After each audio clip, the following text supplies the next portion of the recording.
around a few times, smile, and let's go. Where Mondays can be black, but turn to purple. Join Climbing the Pocket and Daily Norseman Productions as they present CTP Mondays.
Forness and Deshawn Vaughan as they talk your Minnesota Vikings with you, the fans.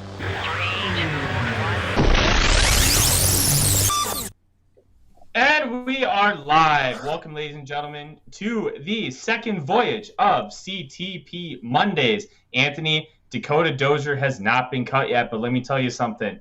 This show would have cut him a year ago. I am your co-host, Tyler Forness, and with me, as always, is Deshawn Vaughan. We have our trusty producer, Dave, behind the scenes. He will pop up in a little bubble right below our screens from time to time to share his wisdom. There he is, that beautiful beard. Deshawn, I have cracked myself a cold modest, and I am feeling really good today. How are you doing? Oh, we are doing great. Not so much like that performance the other day, but ready to look back and maybe take some good from all the bad. Absolutely, and let's start talking about that. Ryan, I appreciate you noticing the new digs. Up above my left shoulder, we've got Moss Mooning Lambeau Field, always a classic. And if anybody can guess what's up above my right shoulder, I will be very impressed. I want to see some guesses here in the comments. But let's talk about it, Deshawn. And it's really interesting to kind of break this game down, and we're going to talk a lot about it here tonight. But the game needs to be taken into context. And the context was probably the 31 best players on the roster didn't suit up at all. And you could kind of make an argument that, hey, maybe DJ Wanham or Cam Dancer are among those top 31, and that's fine. But at that point, we're splitting hairs. Basically, your top players, none of them played. And the outcome of the game really doesn't matter that much. It doesn't matter if you win. It doesn't matter if you lose. But what matters is how do you perform on an individual and a team level. Seth, hopefully that is our big L of the year. Now, if you remember that 2015 year, they had a big L to the Packers in like November too. So let's not start manifesting things here before we need to. Biggest takeaway for you, Deshawn, considering we were without are basically our top 31 players. So the biggest takeaway for me is the individual battles, like you said. So as a team as a whole, there was a lot of Broncos 1s versus our 2s and 3s. So as a team, the performance was always going to be bad. We were never going to go out there and compete as a whole on a high level. So from that aspect, it looked really bad. But when you go back and you examine the individual battles, I think you can take more away from the game, because the game kind of seemed pointless, because once we went down like 33-6, it's like they had no interest in making a comeback. I think they had 18 rushing attempts after they went down 27. So it was almost like they were trying to just get out of there with no injuries. But even within that, you were still able to see some individuals put up good performances. Some people didn't do so well, but you can take, like Andre Patterson said today, it was nice seeing our 2s versus their 1s, even though some people didn't hold up well. No, 100%. And I think kind of to the theme of what we've been doing, Mary kind of put it best. It's a preseason game with no stars playing. Everyone needs to calm down. And I think that's spot on. And to kind of dive into one of those positional things that you mentioned, I was really intrigued by the defensive ends. And I know you had tweeted out that I don't believe the Vikings had a pressure. Is that correct? The Vikings didn't have a pressure outside of the 2 guys that are probably going to be playing a lot during the season. So DJ Wanham and I think Weatherly both recorded a pressure or 2 themselves. But after that, no pressure from any ends.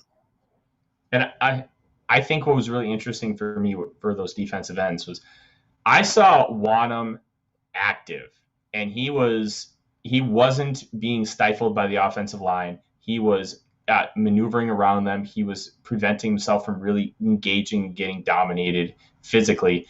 It felt like he was just like one step away from really breaking out a couple of those pass rushes into a big play.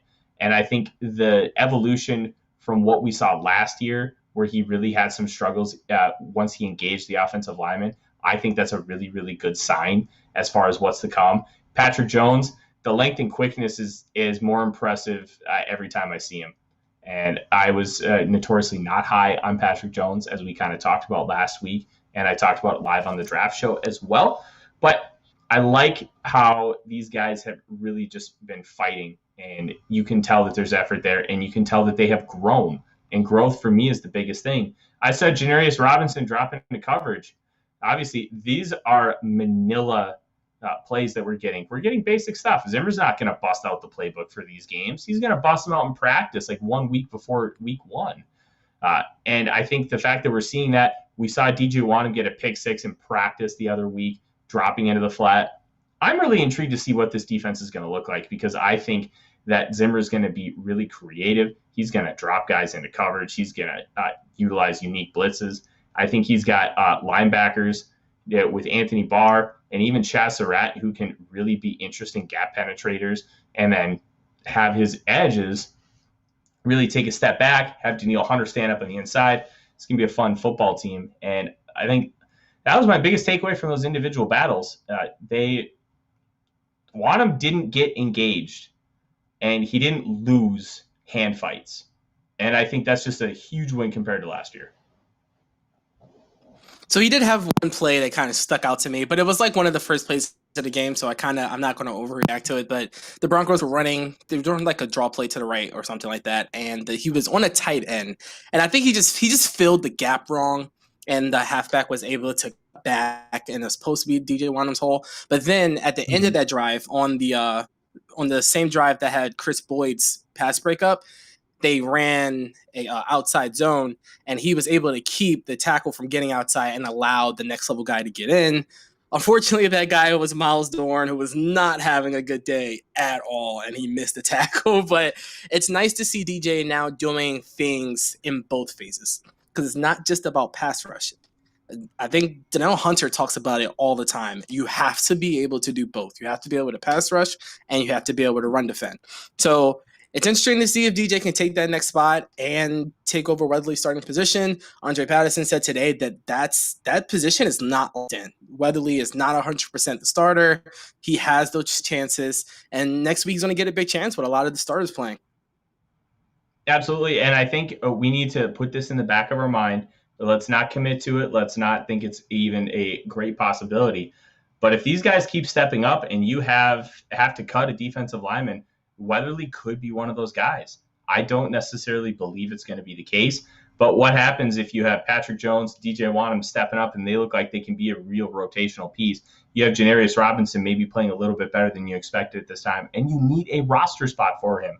Stephen Weatherly could be one of those cuts, especially if we see some growth from some of those younger guys, like maybe a Kenny Willekes. Maybe a Jalen Holmes proves he can be a real interior and exterior piece where he can go from 3 technique to defensive end. It'll be really interesting to see at Weatherly at whether he wins that job or he even makes the roster, which I think there's about a 5% chance he doesn't. But I think it's a non-zero possibility, so we should at least kind of mention it. Yeah, for sure. I think just with his experience alone, that's kind of enough for him to be on the roster. But I love that it's not 100% guaranteed. Like, he has to work for it. He hasn't done anything to guarantee him that spot. And I love that about camp battles, that everybody, no matter who you think is going to be a starter, everybody has to work for it. It's just like on the offensive line. Some guys I saw some tweets today saying that people were upset that Wyatt Davis didn't automatically get, the 2s with the right guards. And it was Dozier again, unfortunately. But, they want to see Davis continue the work. He got behind on his first couple of snaps to Shamar Stephen, which is a massive stain on your resume. But then he came back, he settled down, and he actually had a really good game. So if he can follow that up, I can see him being with the 2s, maybe the preseason game. No, I agree 100%. And what was really interesting about Davis, struggled early, had a couple really rough snaps right away, and then he settled in, and he just looked more comfortable. And I think understanding that comfort factor really is going to translate moving forward as he starts facing the higher echelon competition as he kind of moves up the depth chart. His PFF grade was 50 points higher than Dakota Dozier, which we won't spend much time talking about him because, quite frankly, he's borderline worthless. I think it can't be stated enough that he's Rick Dennison loves him. He knows the system incredibly well. And I think that's the reason he's on this football team still. But with Dennison only being in a consultant role and not in a full position coach, maybe he loses some say. That'll be interesting. But we shouldn't panic about Wyatt Davis and Christian Darrisaw quite yet because it's August 16th. There's time. Darrisaw, I feel like, was drafted more for this year and projecting moving forward. Davis is a little bit more of a project than Darrisaw, in my opinion, as far as being successful immediately. So we shouldn't hit the panic button yet. And I'm really excited to kind of see how these guys keep developing. Deshawn, who else really impressed you this week? And yes, Ryan, an Oklahoma player was good. Samia played better.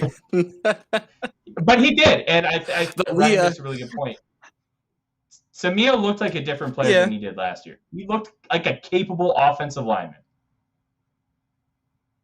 Yeah, and I think that's really all we ask for. I mean, you come out there and you look completely out of place, but then you continue to work and you get better, and that's all fans can really ask for. If you're gonna suck, try at least get better and make some kind of progress. But the guy that really stuck out to me was Mason Cole, the guard center that we traded for from Arizona. He played a really good game in both phases. I think he played like 3.5 quarters. He didn't play the entire game, but I think he played like 3.5 quarters.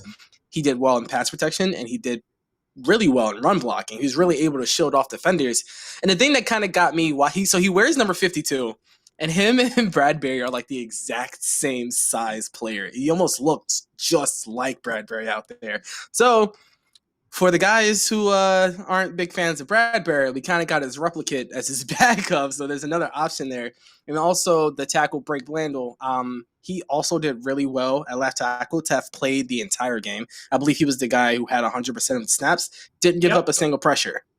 So you get those two impressive performances out there. They're now guys that you have to look at, and I love that the Vikings rewarded him right away by giving him snaps with the ones in practice. Playing 100% of the snaps Even though I don't think the Broncos played Chubb or Miller, but even being out there, not really making a ton of mistakes, it's something that needs to be rewarded, and I'm glad they did that for him. I agree 100%. Brando was going to be the guy that I really wanted to talk about because I thought he played exceptionally well. I think some of the things you see are the reasons why he was a 6th-round pick and he was on the practice squad last year. He is not athletic enough to really succeed at tackle long term. But what I did see was I saw him fight. I saw him utilize good technique and leverage against defensive ends. And I think he can really transition inside and be a capable starting guard maybe even as soon as the end of the year this year. Brando really did a good job of staying in front of his guy. He didn't get beat. He kind of lunged a little bit, and he really got out of position trying to overcome his athletic deficiencies. But at the end of the day, you don't really have as many athletic deficiencies when you're on the interior. And I think a move inside can really suit him well. And rewarding him with the ones today, as you alluded to, Deshawn, it's a fantastic move and a fantastic coaching gesture. Reward guys who play well. And then who knows what they're going to do with the opportunity. Like, before we drafted Garrett Bradbury, the Vikings have made a living off of guys who early on in their careers were like 6th-round picks. Matt Burke was a 6th-round pick. John Sullivan was a 6th-round pick. Jeff Christie, a former All-Pro for that 1998 Vikings team, was undrafted. We made a killing on getting like low capital centers and making them All-Pros and Pro Bowlers. So it's really nice to see that it feels like the pipeline might be coming back into fruition just a little bit. Brando has really started to show something. Oli Udoh, as a guy I know you've pounded the table for a long time, he has shown something, and it feels like he's the presumptive starter now at right guard. So I'm really excited to continue to see the develop of these lower tier guys, and it was really nice to see. Now let's kind of talk the flip side, because obviously the score was a disappointment. The flow of the game was a disappointment, but there were a few disappointing individual performances. Deshawn, who really stood out to you? The 2 D-backs, unfortunately. Actually, I'll say the 3. The 2 safeties and the cornerback, they just did not have good games. I feel like every time something big was happening, it was their name. Dylan Mabin, Miles Dorn, and then Cameron Bynum. I feel like Cameron Bynum only messed up one time, and that was on the long 80-yard touchdown play. He got caught peeking in the backfield. KJ Hamler just kind of ran past everybody. Mm-hmm. But those are the kind of plays that you just can't get back. So that, I feel like for him, that was kind of a one and done kind of thing. And then Miles Dorn messed up so many times. There were missed tackles. He was just out of position I think he gave him a touchdown. He missed a tackle. It fortunately got called back for a holding, and then Chris Board kind of saved the drive after that. But safety depth has become an issue now that Harrison Smith is older. Xavier Woods is kind of just like this average player, sort of. And we don't have anybody behind those two. So now you might at that position when we start to have those camp cuts. Another position that kind of disappointed was Brenton Colquitt, man. Those punts were hard to watch. And punts, special team, hard for us to watch. So I think he averaged 40 yards a punt on 4 punts. And I think if you were to rank that among the punts last year, that's like 40th in the NFL. So like someone alluded to in the comments, they did bring in another guy who averaged around 48-ish yards. I think that's about middle of the pack. But it's just, you need that consistency from punting. You just can't be giving guys short fields. And especially with this if the pass blocking isn't doing great and we're having a lot of 3 and outs, you need to be able to flip that and give your defense a chance. And Brenton Colquitt just didn't do that. So I don't think being a holder, I know people were so excited for him to hold for Dan Bailey. Being a holder shouldn't save your roster spot. So we're going to have another kicking competition. Hopefully we bring in another field goal kicker too, because Greg Joseph kind of just won the job from those kicks that he had on last game, and Riley Patterson got released. Greg Joseph, 85% career, so maybe it's not too bad. But I know Ryan didn't like him when he was on the Browns, so we'll have to see. I think the one thing that's really interesting about Greg Joseph is we really don't know what kind of kicker he is, because he has less than 50 career field goals. And I think that's part of the big issue is you're trusting a guy who doesn't have a resume, who didn't have a great profile coming out, to be your guy at a position that this team has struggled with since Blair Walsh missed that fateful kick against Seattle. And it's really hard for me to wrap my head around the justification of putting little resource into that position, considering it's been a big red flag on you. Arthur, thanks for joining. Scold you too as well, man. And it's difficult. It's very difficult to get there. My biggest one, as far as guys that really disappointed me, was Smith-Marsette. He played almost 85% of the snaps. He looked uninspired. He wasn't very aggressive. He felt very tentative when he was trying to catch the football. There were a couple plays, both of them, I believe, slants. He just looked like he just kind of threw his arms up like it was Todd Pinkston in 04 Philadelphia, those gator arms, and just hoping to grab the ball out of midair. And he didn't come down with it. It just felt like, I don't know if it was a mental thing. I don't know if it was just an off day. But all the reports were that he was having a fantastic camp as a wide receiver. And yeah, you see some of the clips on how explosive he is coming out of his breaks and him making some really nice catches in the end zone. And then we see this, and it feels like two completely different players. It's like what the Vikings see in Chad Beebe and what we all see in Chad Beebe. Like that kind of disparity. It was really tough to watch. I think we need to calm down on crowning Smith-Marsette as anything just yet, because I really don't think that he has done anything to warrant making the team at this point. 5th round pick, tough to part ways from this early, but it's also far from abnormal, especially for this Vikings team, to part ways with a 5th round pick. Hell, they even parted way with Willie Beavers after his first camp because he was just bad. I'm not saying Smith-Marsette is, but that in order to understand what they might do, you have to understand what they have done. And I'm going to be really interested to see how it kind of plays out. I think Smith-Marsette desperately needs to have a bounce back game against the Indianapolis Colts this weekend. And that was just my biggest one. Bynum, as you mentioned, like, he's transitioning to safety. He made a mistake. Zimmer's going to yell at him. He's going to run 50 laps, and he's going to look at why he made the mistake and not make it again, hopefully. So Willie Beavers is starting, isn't he? Isn't Willie Beavers starting for the Falcons? Yes. Oh, man, that franchise is horrible. It's almost as horrible as the Texans. Oh, no, I don't think anybody reaches Texans level. But I gave ISM some slack because the game plan that Clint came with was extremely unexpired.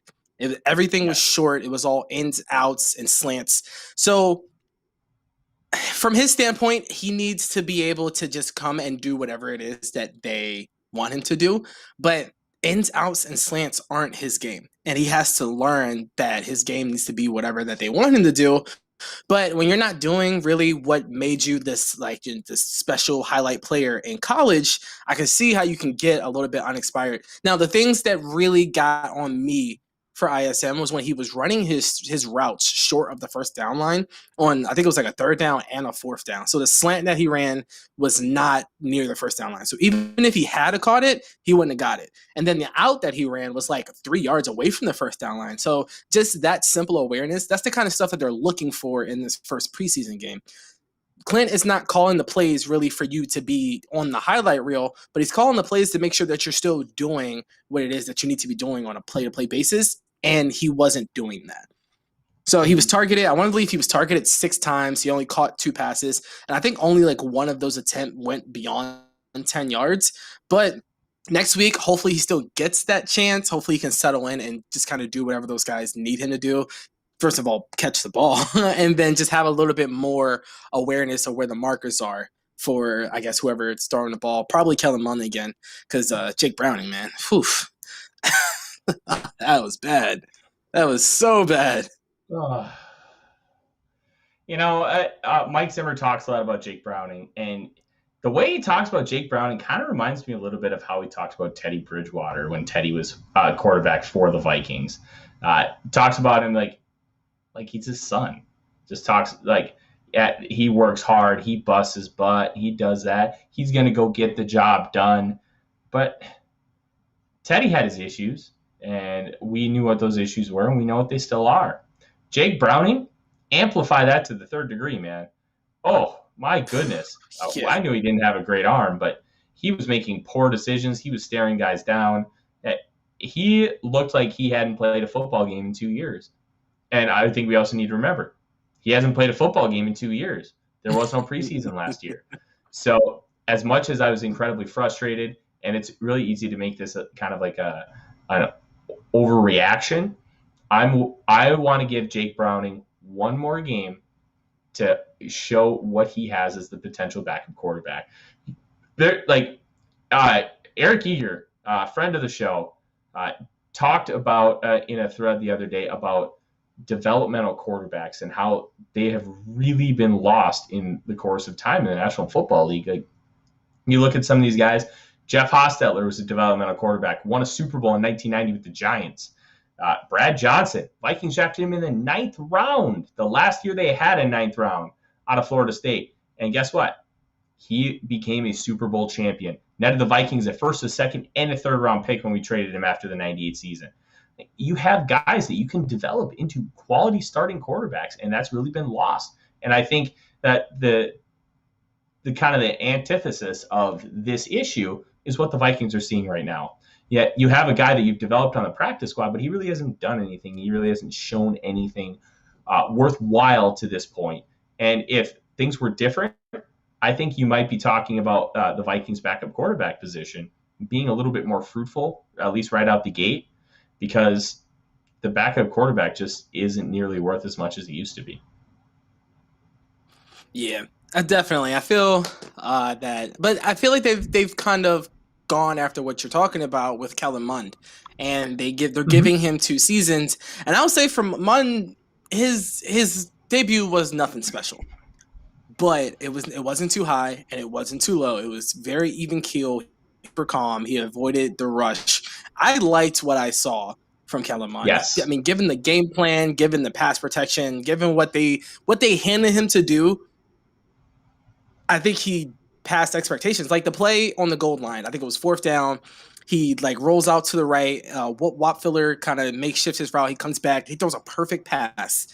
It should be a touchdown, but the guy pops it out of his arm and it's turnover on downs.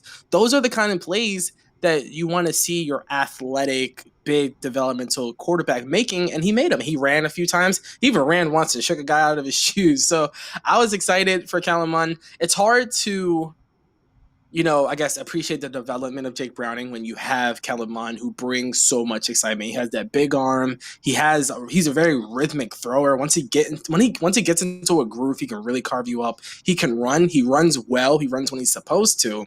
So the backup QB battle is still on.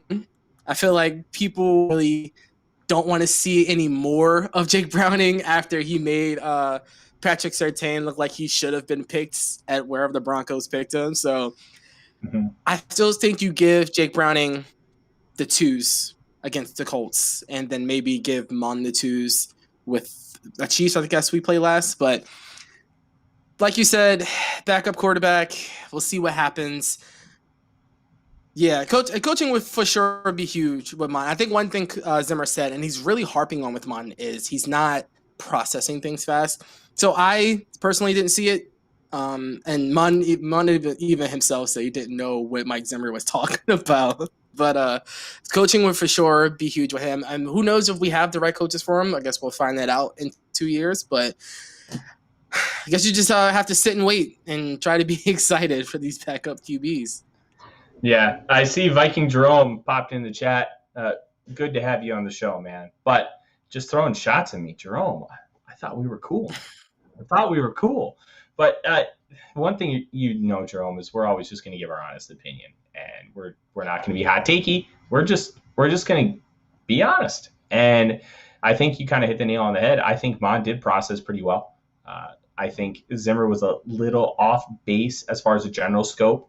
Now, if Zimmer wasn't giving us enough context for what he was talking about his processing, I'd be interested to have that conversation and buy him a nice bottle of Sutter Home Cabernet and see if he just gets mad enough where he just starts telling me things. But I think one thing that really frustrated me with Mond right away, and I think a lot of this has to do with he's a rookie. He missed 10 days of practice due to COVID-19. He really wanted to tuck the ball and run a little too quick. And because he's a guy who has a really good ability to move and run the football. I understand that. We've seen that with a lot of guys who have had similar skill sets and traits, like Lamar Jackson really wanted to run the football right away. RG3, Michael Vick, even Steve Young. Yeah, it'll take some time. He'll get more comfortable, but I did like how he was just trying to make plays. He saw the play breaking down, and he would try to make like those Brett Favre throws, like the shovel pass, and then just try to flip it out to the fullback or the running back in the flat. I really liked that. And he's trying to make plays. He's trying to make a difference, and he wasn't making boneheaded decisions. And I think when you combine all of that, it's really nice to kind of project forward and keep building on that success. And he's a project. He's going to take time.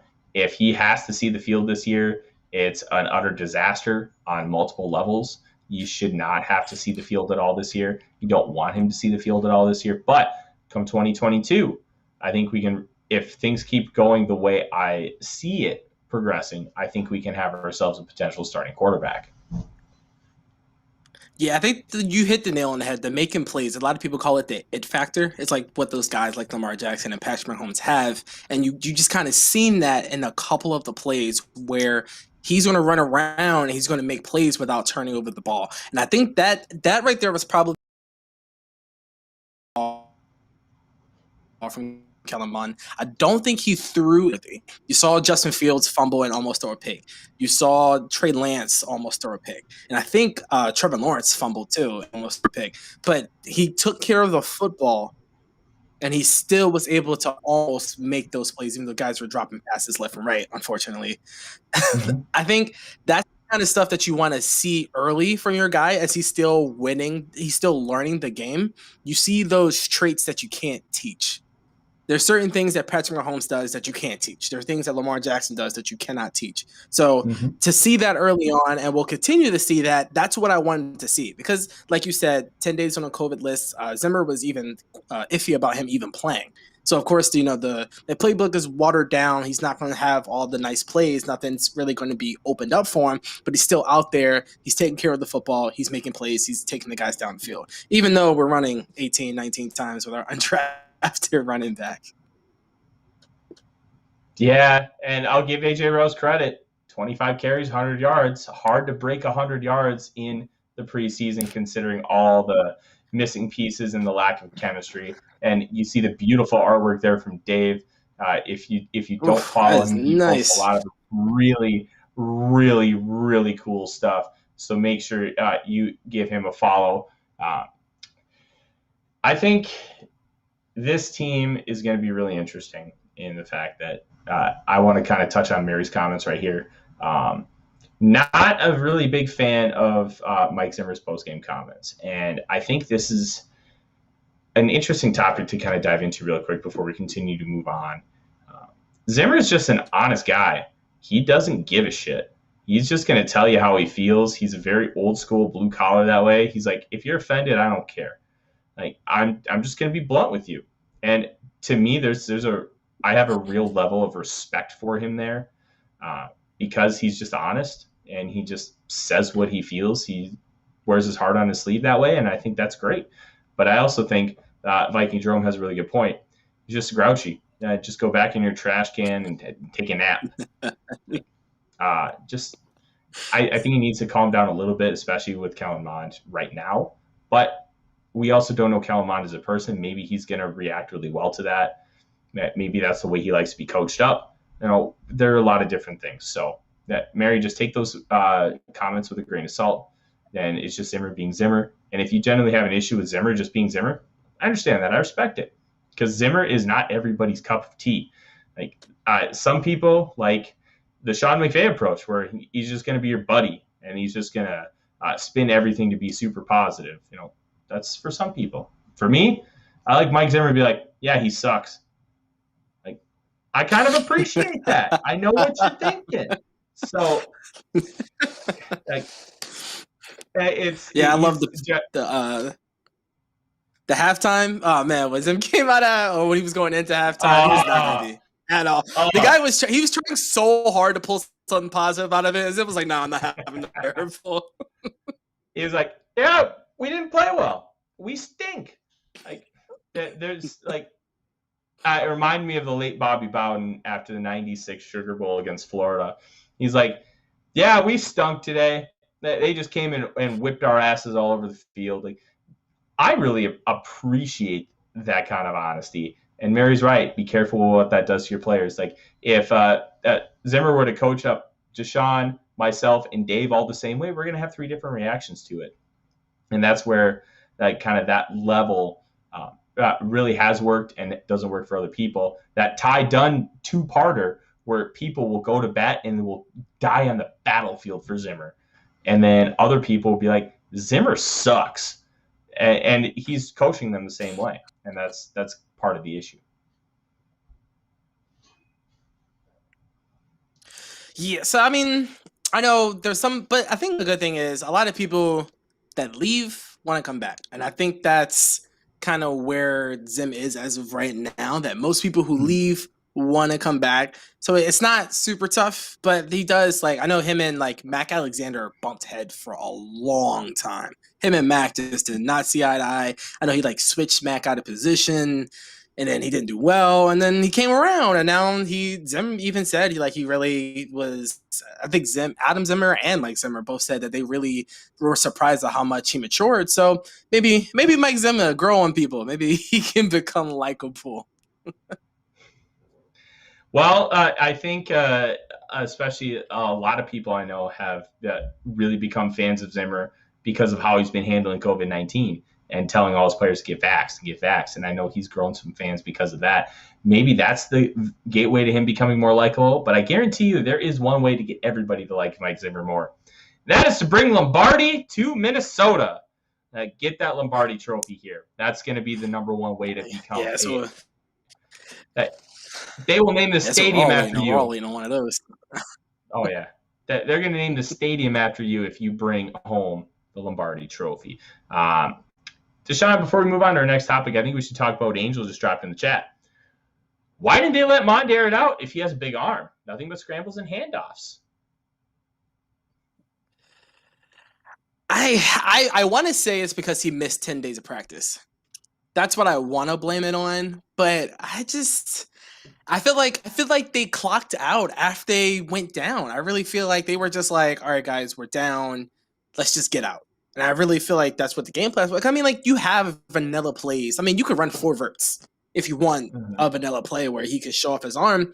And I feel like it kind of like muddies the evaluation for Mon when you don't give him kind of the playbook to really show his entire skill set. But even with that, I feel like he still showed a good part of his skill set. So that, I mean, I agree that it should have been more than just scramble handoffs, 5-yard passes, 6-7-yard passes. And he did attempt a couple of them. I know he had the throw to, I think it was Brandon Dillon. That was like a 15-yard in. He threw it really well. There was another, was like a 10-yard out to Davison, and Davison didn't sit down in his zone, so it was behind him. And then again, the pass to Wap Fuller in the back of the end zone. So he was able to show it off his arm a little bit, even though the play calling wasn't really allowing it to. So I guess that's one of the things that we're going to look forward to next week. The playbook will be open because Kirk Cousins is, I think, expected to start the game. So the playbook will be open a little bit. I think it's up to Mon to get some plays down that he can run. I think what Clint should do is sit down with Mon and be like, I want to run these plays and I want to evaluate you with these plays. Maybe give him a script when he starts the game so you can get a proper evaluation on him. I agree. I think we're going to see a little bit more of that scripted action in the third game because you're going to see Kirk Cousins come in for that first little bit on the opening drive, maybe 2 or 3. And I think you hit the nail on that again, Deshawn. 10 days out. Like, how much can you really retain in practice without practicing? Yeah, it's very difficult, especially at the quarterback position, to be able to run a lot of these passing concepts without actually running them in practice. And I wonder how much of it was they didn't want to ruin Mon's confidence. They didn't want him to not necessarily do stuff he wasn't comfortable with yet. Even it may have been in the game plan, and they just decided, you know what, we're just going to hold off because 1, they're down. 2, let's just get out without getting any injuries, and 3, we just don't know Mond's readiness level. I'm not going to sound the alarm on Mond. I didn't like him coming out. I thought he needed a lot of work. And his footwork and his upper body feels a lot more relaxed and in sync than it did last year at Texas A&M, which is good. He went to Oz and he got the Tin Man's oil and he put it on all of those joints. So I'm a big fan. Yes, Dave, you're right. He got his playbook after he was drafted. He should know more by now. But I think there's a difference between reciting the playbook and understanding where your reads are and applying it into in-game situations. And I think that's the difference here that we're seeing. I just don't think that I know how to run four verts. I know how to run dagger concepts. But at the end of the day, when you run those concepts in practice on the field, it's different. So I'm not going to sound the alarm. Ryan, you are not all-knowing. If it were up to you, we would have only drafted Oklahoma players, my man. No, I'll give you credit. You were higher on Mond than me. I saw 4 years of a incredibly inconsistent robot at Texas A&M, and I see the potential, but I still worry he'll never get there. But the work that Andrew Janocko and Clint Kubiak have been doing so far has me more optimistic than I was. So I'm going to take that and run. Yeah, and I think that's good. It's early. I think it's so early in the development of Kellen Mond. I mean, even after this preseason, he still has probably 6 or 7 preseason games until he's even probably counted on to be the starter. So it's super duper early. So next year you're probably going to see a completely different player. And also, like you said, knowing the play in your head and then knowing where your reads are, where your timing is, completely two different things. And I don't think Mond has that timing yet. There were a couple plays where you saw him have to extend it a little bit. We don't have the all 22, so we can't see the routes. We can't see if he missed something here or there. So he probably doesn't have that timing with his receivers. And plus, you're running with 2s and 3s and 6, 7 different receivers. So the time is going to be off a little bit anyway. But again, that's something that you want to work on.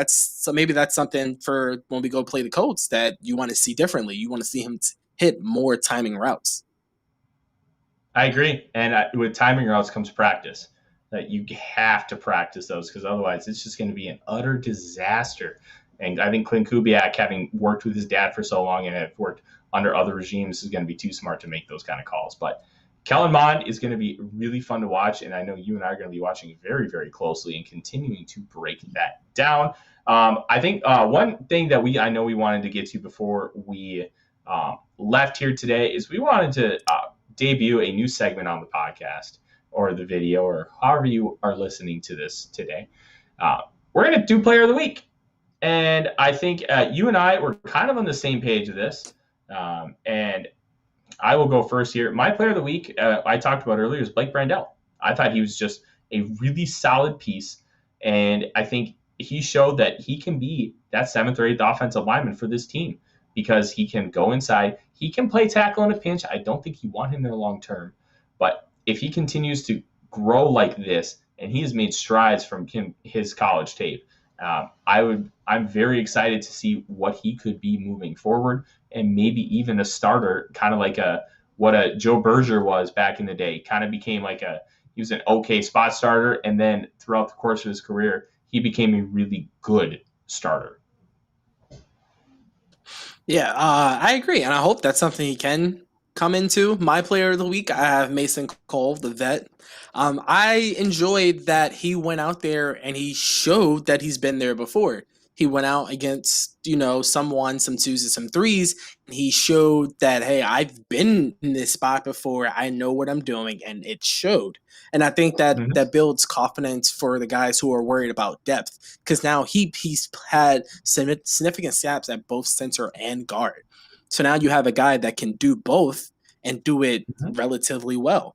And I think for everybody that's not super high on Bradbury, I know you're not Bradbury's biggest fan, but if comes a time where Bradbury really needs to be sat down, we have a guy who went out there, played almost the whole game and didn't give up pressure and actually ran block really well. I feel like some of the guys that we bring in, it's like either or. Like with he was solid in pass protection. Like as a pass protection center, he could probably be a starter, but in this run blocking scheme, he just was not getting it done. No. Mason did both. He is my player of the week. Well, fantastic. I think that is all we have for you here today. Dave, my friend, let's pop you out from your Viking-themed man cave. We haven't heard from you all night tonight. What did you think of the game? Obviously, they can check out most of your thoughts on the Sunday special, Two Old Bloggers, with you and Darren. But kind of give us a synopsis. What did you think? It was disappointing. It is the first preseason game, which is nothing more than a glorified scrimmage, full speed, full hitting, everything else. But with all those players being out, we didn't expect much in 2s and 3s. We did expect some. Some players did stand out. Chris Boyd was one of those I enjoyed seeing. Others did not. And Zim reflected that. He sort of went hard on everybody. That is hopefully he's just feeling out who responds to what type of discipline or reaction. Because like you said, Tyler, everybody is different and they respond differently. Hopefully the ones that respond to screaming and put downs are the ones that step up this week, because they got plenty of that. Like I said, it's preseason game one. It doesn't matter really diddly squat. It gives time for people to learn full speed, what's expected. And even guys like Jake Browning, who hadn't played in 2 years, they need that. They need to see that. And it's all part of the learning process. I look forward to this coming up weekend when the Vikings played the Colts, that the ones get out there and we see how it goes. I do want to see more of that left defensive end competition. And I was surprised at Patrick Jones. That could get interesting. Patrick Jones came off the line so fast. Like I think like his first play in, he like undercut like a tight end or a tackle and like got a TFL. He was flying off the line. He did it a couple times. Eventually those are going to turn into sacks. So yeah, definitely Patrick Jones is one to watch. And hopefully we can get Danielle Hunter out there against some of the Colts ones. I want to see that too. Mm-hmm. Yeah, him versus Braden Smith. Let's just let two bulls go at it. Yep. I'd like to remind everybody, if you haven't already, like, subscribe, and ring the bell. We're trying to reach 1,000 subscribers. If you have Vikings friends or even ones from opposing teams, send them our way. We'll give them all the love or hate they deserve. And we'll have a blast doing it. You guys all rock. Absolutely. And with that, thank you guys so much for joining us here on Climbing the Pocket Mondays. From Dave, Deshawn, I'm Tyler, and keep your Mondays purple. Yeah.